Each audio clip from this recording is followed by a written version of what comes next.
Свинската чума и понатаму ја има во Делчевско. Овој пат нејзиното присуство таму е потврдено кај мостри од отстрелани диви свињи пронајдени повторно во реонот на Делчевското село Драмче. Мострите се пронајдени во рамки на акцијата за засилен одстрел, кој согласно последното решение за спроведување на контролни и заштитни мерки во однос на болеста африканска чума кај свињите. Информираат од АХВ. Контролите и заштитните мерки ловните друштва ќе ги спроведуваат до крајот на овој месец.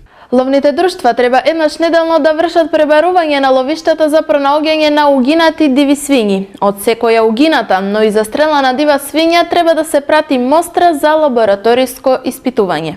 Имајќи предвид дека претходно во Делчевско беше пронајдена африканска чума и кај домашните свињи, на сила остануваат мерките за спроведување на засилен пасивен надзор на болеста на целата територија на земјава, односно на одгледувалиштата во големите свињарски фарми и во ловиштата.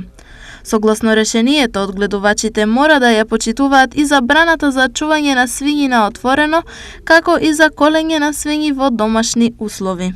Комерцијалните фарми и некомерцијалните одгледувалишта во високоризичната зона во која влегуваат општините во пограничната линија со Република Бугарија и Република Србија, заклучно со 1 април треба да воспостават високи биосигурности стандарди, односно доколку истите не се категоризираат како одгледувалишта со низок или среден ризик. Кај нив ќе се спроведе мерка за депопулација на трошокот на одгледувачите. Потсетуваат од АХВ. Пред 10 дена АХВ ги укина заштитната и зоната под надзор околу двете жаришта во Делчевското село Драмче.